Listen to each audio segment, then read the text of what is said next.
Y ya estamos de nuevo aquí en el plató de 7 Televisión Córdoba. Continuamos con nuestro magazine Córdoba de cerca. Ya saben, como ya le decimos todos los días, cada tarde, pues información fresquita, entretenida y muchas cosas relacionadas con nuestra tierra cordobesa, como es el caso de este último protagonista de la tarde, que también conoce más que de sobra y que siempre viene con temas muy interesantes y además de candente actualidad, como es Roberto Quero. Buenas tardes. Buenas tardes, el placer mío de volver a estar en esta casa. Como siempre, un placer tenerte aquí, Roberto.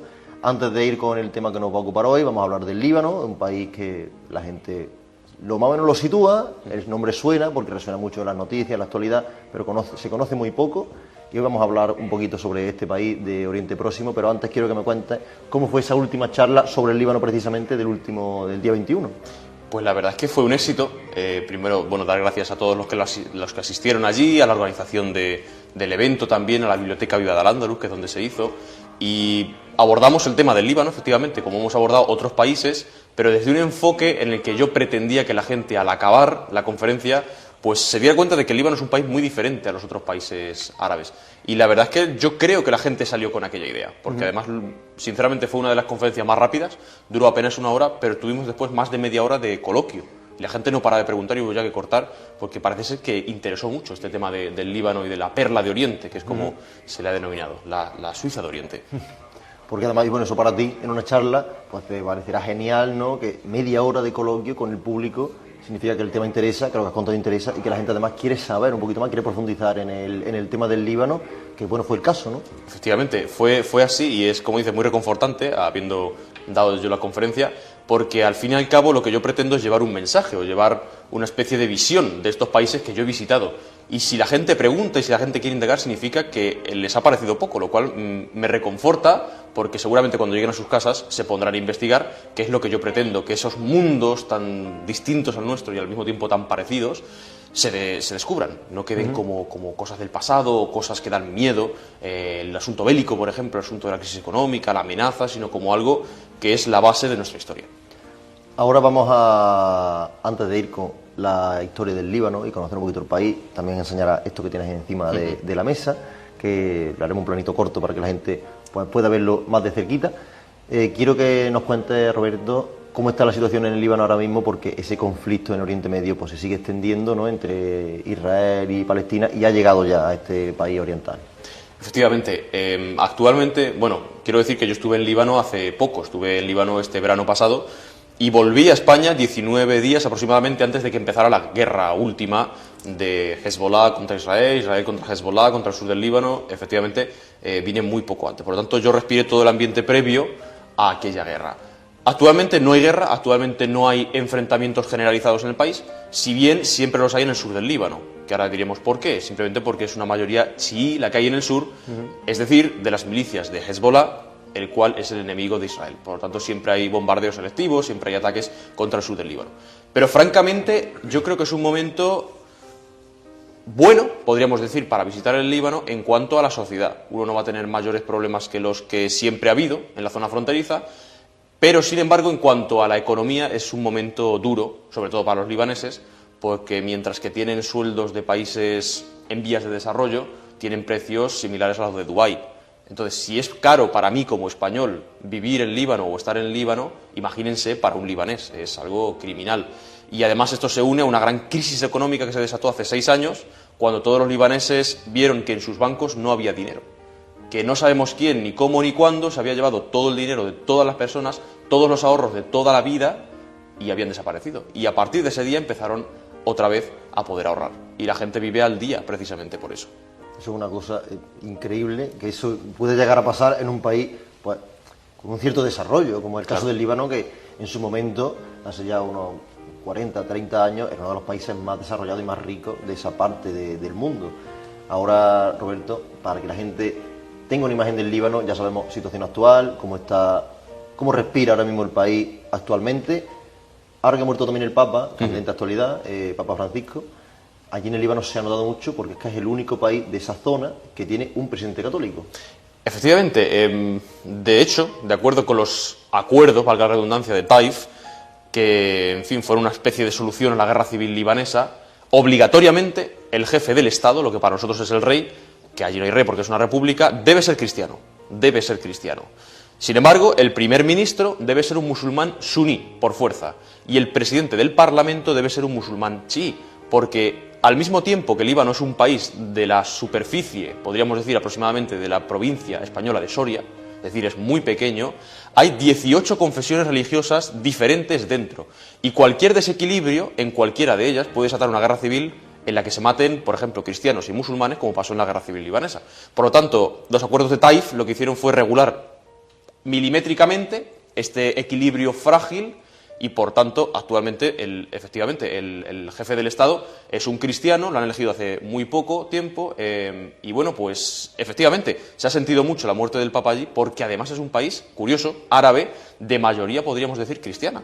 Hay muchos tipos de cristianos allí, están los armenios, están los católicos, los ortodoxos, los evangelistas, los protestantes, hay muchísimos, pero es verdad que al ser un país de mayoría cristiana, la gente ha sentido mucho o siente mucho todo lo que tenga que ver con la Iglesia.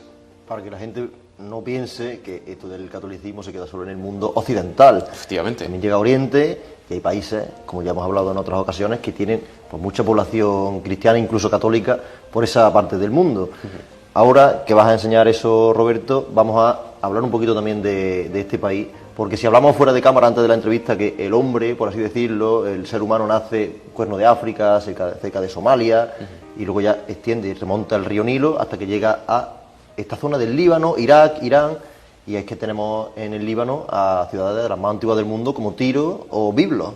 Y en esa época, más o menos, 1300 a.C., pues esta gente que las que vivían en esta zona del Líbano se representaban pues como está en esto que has traído para mostrarlo, ¿verdad? Efectivamente, sí, y sobre todo lo he traído para que la gente en sus casas se haga una imagen de cómo se veían a sí mismos los fenicios, porque estos son los que fundaron lo que podemos decir, lo que hoy entendemos por Líbano, a ver, no Líbano, pero lo que hoy entendemos por toda esa civilización del Mediterráneo oriental, en aquella zona extremadamente verde, porque eso es otra cosa muy interesante de Líbano, que es un país muy verde. Fueron efectivamente los fenicios. Eran gente del mar, eran una civilización colonizadora que sobre todo se centraba en viajar por el Mediterráneo e ir sembrando de colonias ese mare nostrum que llamaron después los romanos, en lugar de hacer la guerra. Ellos no pretendían conquistar ni expandir un imperio, simplemente llegar, por ejemplo, a Cádiz, que es lo que hicieron, fundar Gadir y fusionarse y comerciar con los locales, que es lo que dio lugar a la cultura, a la civilización de Tartesos.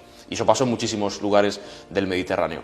Esta gente, los fenicios, tenían el secreto de la púrpura, que era absolutamente secreto, valga la repetición, nadie sabía cómo surgía aquello, y los portaban a todo el mundo conocido. Y se representaban, como hemos visto aquí, con un faldellín corto y una especie de gorro cónico, y casi siempre en un barco. Ese barco que hemos visto es un barco votivo, es decir, se ofrecía a los dioses como una ofrenda, de manera que después de ofrecer este pequeño barco, mi barco real no naufragara. Y bueno, es un mundo muy interesante, estamos hablando obviamente de antes de Cristo, y querría señalar que hay algunos cedros en el Líbano, es decir, el árbol icónico, el árbol por antonomasia del Líbano, que tienen precisamente esta edad. Algunos se han datado por dendrocronología y se ha visto que tienen más de 3.200, 3.300 años. Es decir, nacieron con los fenicios. No en vano, es el árbol que aparece en la bandera oficial del país del Líbano, el cedro, también muy famoso, por cierto, hablando ya un poquito de relación. Hemos hablado de Tiro, una ciudad muy antigua, Cádiz, la ciudad más antigua del mundo occidental prácticamente, si no lo es, y también el aceite nos une a los libaneses, porque ellos presumen de tener el aceite que proviene de los olivos, donde pues Jesucristo fue a rezar a ese huerto de los olivos, un aceite muy famoso también. Efectivamente, la región es apasionante, yo diría. Es verdad que donde Jesús vivió y se movió, aunque fue también a lo que hoy en día es Líbano, pero es sobre todo el actual Israel, pero la variedad del olivo de aquella parte del Mediterráneo oriental, al fin y al cabo, es la original. Fueron los fenicios los que en aquellos barcos por el Mediterráneo oriental metieron primero las raíces de olivo y las fueron pues trasplantando allá donde iban para tener su aceite y poder comerciar con este oro líquido. También los que transportaron en mayor medida el vino desde la zona del Líbano, que actualmente, a pesar de ser un país árabe con pero con un amplio número de musulmanes, es un país conocido por su producción de vino y por sus amplios viñedos. Por lo tanto, sí, nos unen muchas cosas a los fenicios, más incluso de las que nosotros pensamos, y podemos decir que fueron la carretera sobre la que Grecia y Roma pudo discurrir porque efectivamente esta gente asentó unas bases que después fueron las bases del comercio internacional, podríamos decir. Y viene desde ahí, 1300 a.C., ni más ni menos, son ya bastantes años. Ahora, Roberto, también tiene su parte negativa, un país que acumula muchísimo patrimonio, tanto histórico como cultural. No sé si con los conflictos que ha habido últimamente en esa zona, pues ha peligrado ese patrimonio. Sí, eso es algo muy triste que siempre pasa cuando hay guerras, y es que efectivamente lo primero que uno ve y a lo que uno debe atender es a las personas que mueren y que sufren. Pero bueno, el legado de las personas es también muy importante, que es los restos arqueológicos, los restos, en fin, del legado de las civilizaciones antiguas. De hecho, en el Museo de Beirut, el Museo Nacional Libanés, hay un agujero en la pared, algo que es muy llamativo, y uno llega allí y dice, ¿por qué hay un agujero en la pared? Que está cayéndose el museo. No, lo han dejado porque fue el lugar de impacto de uno de los misiles durante la guerra civil libanesa, y han visto que también el patrimonio sufre, y lo han tapado de una manera para que no se caiga el edificio, pero uno puede contemplar el boquete en plena pared del museo, e incluso puede contemplar algunas piezas arqueológicas que se tenían en el museo, que por una serie de misiles o de bombardeos que cayeron dentro del museo, se destrozaron, quiero decir, y eran piezas de vidrio que actualmente uno solamente ve un amasijo de piezas rotas y de vidrio fundido, cuando realmente era una pieza de miles de años. Como un efecto también de la guerra, lo tienen expuesto en el Museo de Beirut. Y ya para terminar, Roberto, te quiero preguntar, ya volviendo a la actualidad, hemos hablado de esos equilibrios entre los cristianos, musulmanes de distintas ramas. ¿Cómo es la convivencia entre ellos, dentro del Líbano? Es una muy buena pregunta, porque convivencia hay en todos los sitios, en todos los países, mejor dicho, del mundo árabe, pero en este lugar es especialmente destacable. Por ejemplo, en Irak yo vi muchísimos chiíes, vi muchísimos suníes y vi ciertos cristianos, y la convivencia es más o menos normal. Todos hablan con todos se reúnen con todos, y en general no hay grandes problemas, en general y actualmente, aunque sí los ha habido y lo sigue habiendo. Sin embargo, el Líbano, al ser un país tan pequeño, está todo muy bien distribuido. Al igual que la política está tan bien distribuida por cargos y por confesiones religiosas, además hay otra confesión de la que no he hablado, que son los drusos, que es una religión sincrética islámica que mezcla el neoplatonismo también con otra serie de ideas absolutamente ajenas, y que piensan que los drusos ellos mismos se reencarnan en otros drusos, es decir, algo muy extraño y además con un contenido desconocido. Nadie sabe en lo que creen y lo que piensan los drusos, es decir, hay muchísimas confesiones. En el Líbano, como decía, todo está muy bien dividido. Uno va a aldeas que son puramente cristianas, uno va después a aldeas que son puramente chiíes, aldeas puramente suníes. No se llevan mal, quiero decir, en muchos casos ni siquiera se tratan. Pueden pasar por allí libremente, porque al fin y al cabo todo es Líbano, pero a ningún suní, en su sano juicio, se le ocurriría asentar su familia en una aldea chií, porque está todo muy bien dividido. Y además, por ejemplo, en las aldeas chiíes tenemos pancartas con la cara de Jomeini, y en las aldeas suníes tenemos pancartas con la imagen de Saddam Hussein, y en las aldeas cristianas tenemos cruces en todas las cimas de todos los montes. Es decir, es como un microcosmos, cada aldea, cada ciudad, adecuada a sus habitantes. Todos son bienvenidos, pero cada uno en su sitio.